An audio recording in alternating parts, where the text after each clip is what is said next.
Good morning seventh class. Last day से हमारा एक चैप्टर कंटिन्यू था। चैप्टर का नाम था क्वालिटी।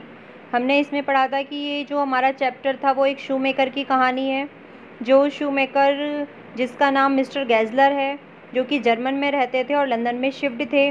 वहाँ उनकी अपनी शॉप थी जिस पर सिर्फ एक पट्टिका लगी हुई थी कि गैज़लर ब्रदर्स। वहाँ वह मिस्टर गैज़लर उसी शॉप में अपना जो है वो जूते बनाने का कार्य किया करते थे।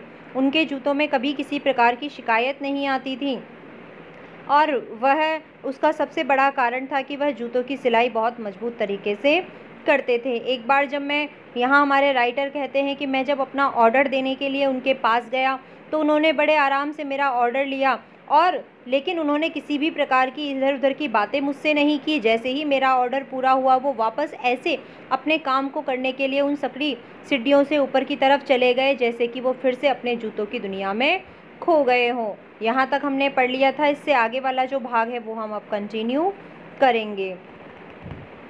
तो देखिए नेक्स्ट पेज पे आ जाते हैं अब हम। I cannot forget that day on which I had occasion to say to him, Mr. Gazler, that last pair of boots cracked, you know.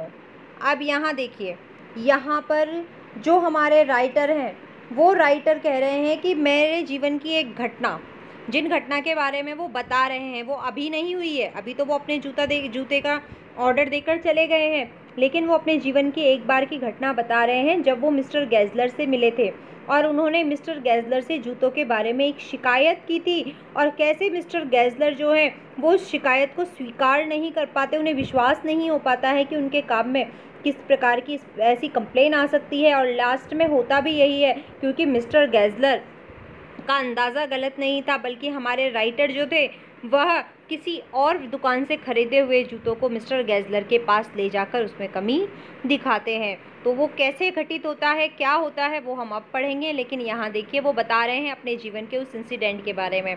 तो हमारे राइटर कह रहे हैं, I can not forget that day on which I had occasion to say to him, mister Gazler, that last pair of boots cracked, you no.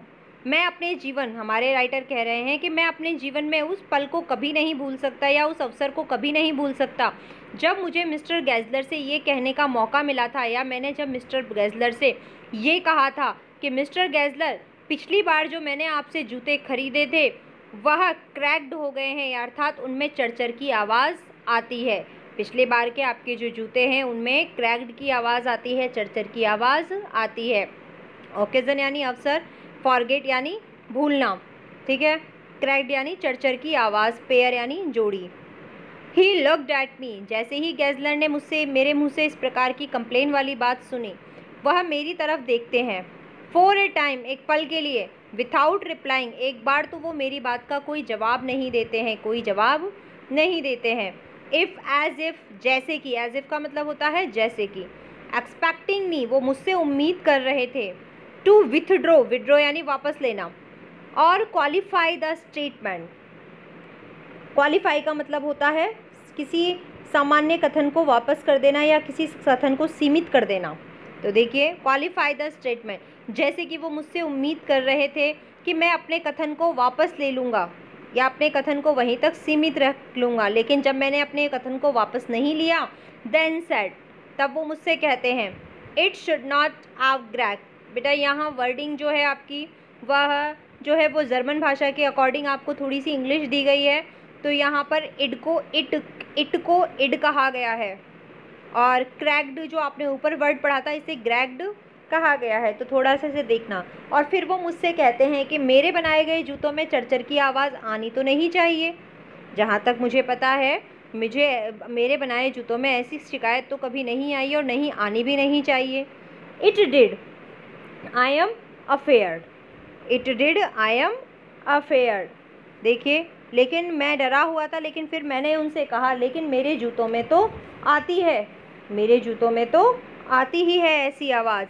तभी वो मुझसे पूछते हैं, you got them wed before they found themselves. अब यहाँ देखिए, themselves को डैमसेल्व्स कहा गया है। वेट यानी कि जो है आपका गीला, उसको वेड कहा गया है। और दैम को डैम कहा गया है, ठीक है। तो इसी तरह से देखना, तो वो कहते हैं कि क्या आपने अपने जूतों को बुरी तरह से कहीं भिगो दिया था। यू गॉट दैम, गॉड को God, you got them wet before they found themselves, क्या आपने अपने जूतों को बुरी तरह से भिगो दिया था और बिना उन्हें सही स्थिति में आए उन्हें वियर कर लिया था या पहन लिया था। तब मैं उन्हें जवाब देता हूँ, आई डोंट थिंक सो, मुझे तो ऐसा कुछ भी याद नहीं है कि मैंने ऐसा कुछ किया था।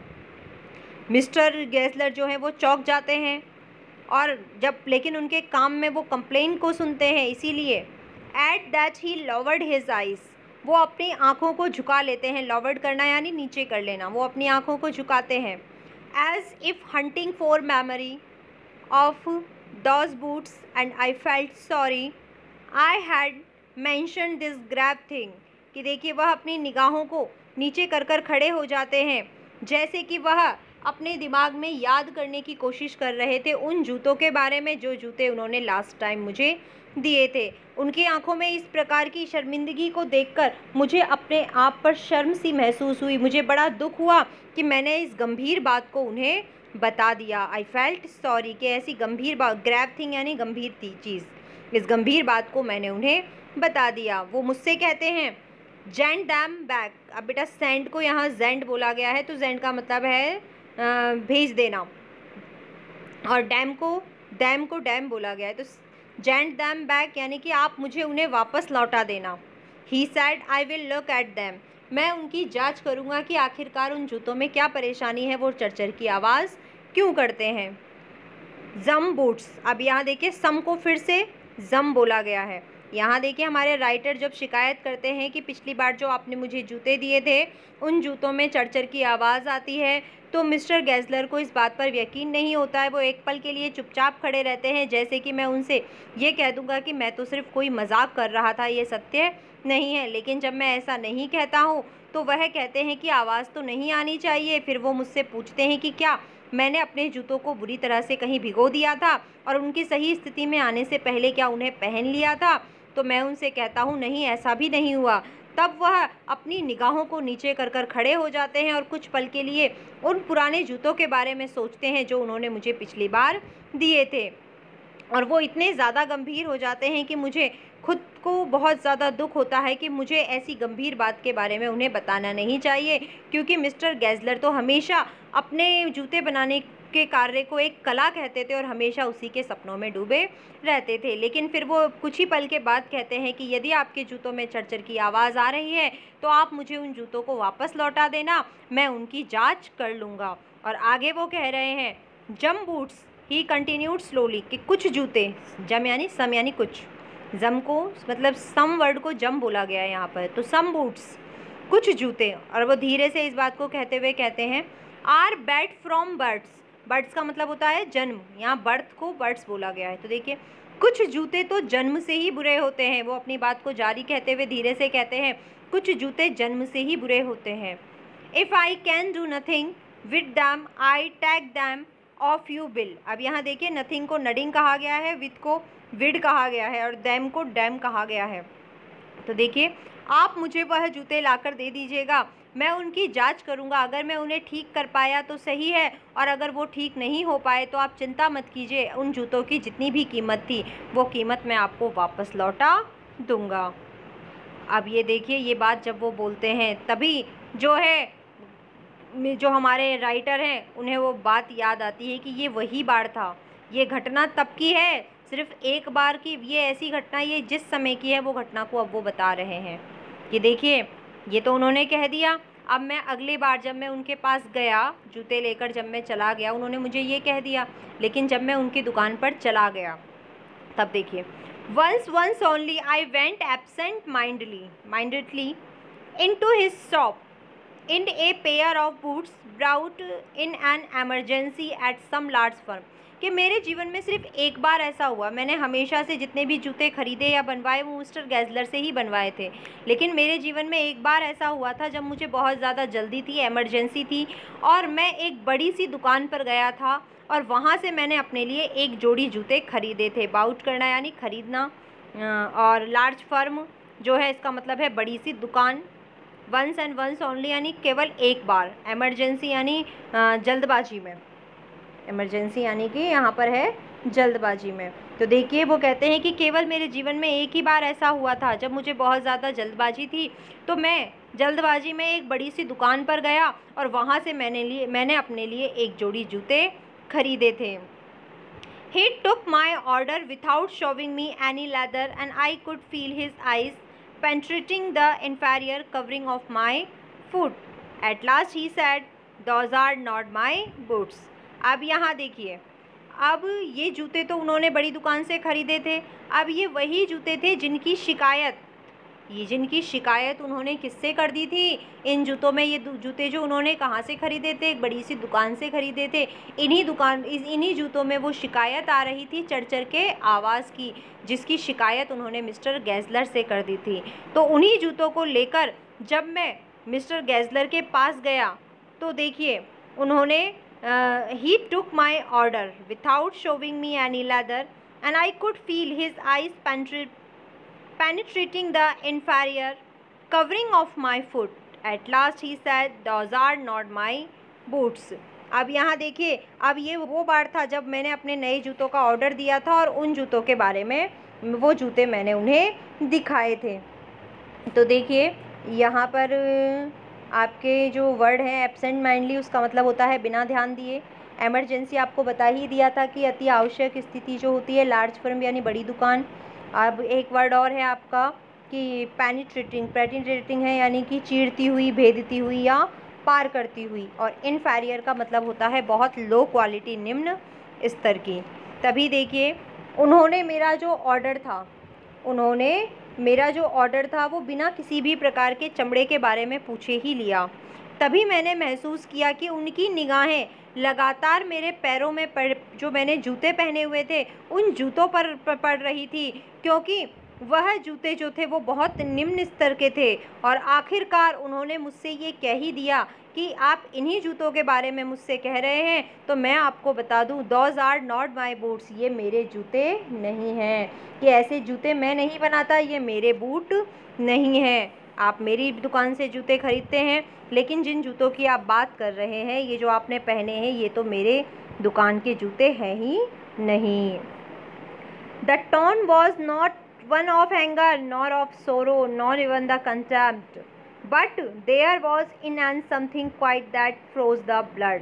लेकिन देखिए यहाँ मैंने उन जूतों के बारे में शिकायत कर दी थी जो जूते उनकी दुकान के थे ही नहीं, लेकिन फिर भी मिस्टर गैज़लर की आंखों में, मिस्टर गैज़लर ने जब मुझसे ये कहा, वो अपने जूतों को देखते ही पहचान जाते हैं कितने निम्न स्तर के जूते मैंने पहने हुए थे, और वो सिर्फ इतना कहते हैं कि ये मेरे जूते नहीं हैं। और जब वो ये कहते हैं कि ये जूते मेरे नहीं हैं, तब ना तो उनकी आवाज़ में कोई गुस्सा था, नॉर्मल इंसान क्या करता, गुस्सा हो जाता कि मेरे जूते तो ये है ही नहीं, लेकिन ना तो उनकी आवाज़ में कोई गुस्सा था, ना ही कोई दुख था, और ना ही कोई घृणा, निंदा या तिरस्कार। एंगर यानी गुस्सा, सोरो यानी दुख, कंटेम्प्ट करना, निंदा करना, तिरस्कार करना।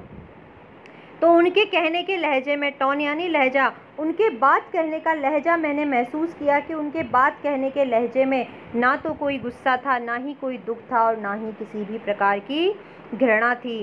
But there was in and something quite that froze the blood. Froze यानी जमा देना, क्वाइट यानी बिल्कुल या शांत, ब्लड यानी खून।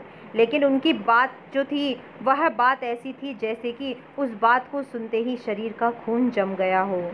He put his hand down and pressed a finger on the place where the left boot was not quite comfortable. और फिर वो बिना कुछ कहे नीचे झुकते हैं, और नीचे झुककर वह मेरे जूतों में एक जगह उंगली लगाते हैं। उंगली को दबाते हुए वह लेफ़्ट बूट, जो मेरा बायां जो जूता था जहाँ से वो आरामदायक नहीं था, वहीं पर वो अपनी उंगली लगाते हैं और उंगली लगाकर पूछते हैं मुझसे, उंगली को रखते हैं। कंफर्टेबल यानी आरामदायक, क्वाइट यानी बिल्कुल, फिंगर यानी उंगली, प्रेस्ड यानी दबाना। तो देखिए वह नीचे झुकते हैं और उन्होंने मेरा जो बायां जूता था उसी बाएं जूते में उस जगह अपनी उंगली को रखकर दबाते हैं जहां से वो जूता बिल्कुल भी मेरे लिए आरामदायक नहीं था। और फिर मुझसे कहते हैं, it hurts you dare.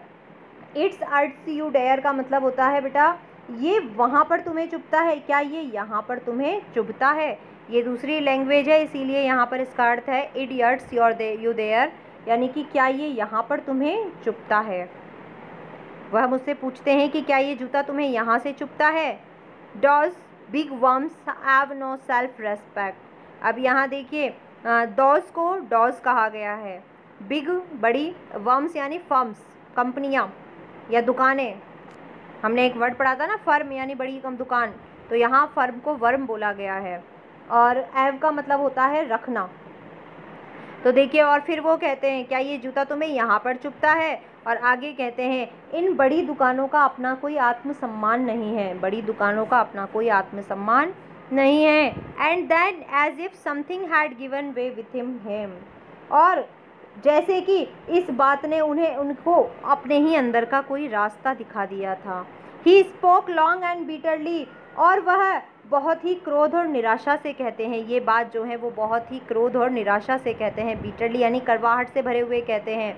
It was the only time I have heard him discuss the condition of hardship of his trade.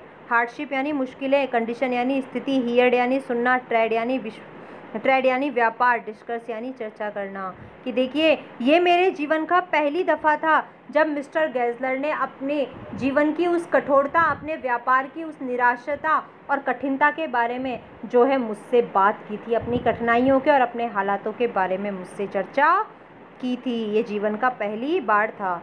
तो बेटा अब तक के जो आपने चैप्टर पढ़ा है इसे रिवाइज़ कर लेना, जो इसके हार्ड वर्ड्स हैं इसे कॉपी में कर लेना। इसकी वर्डिंग आपको बता ही दी है, इन वर्डिंग को समझ लेना। इससे आगे का हम नेक्स्ट डे करेंगे।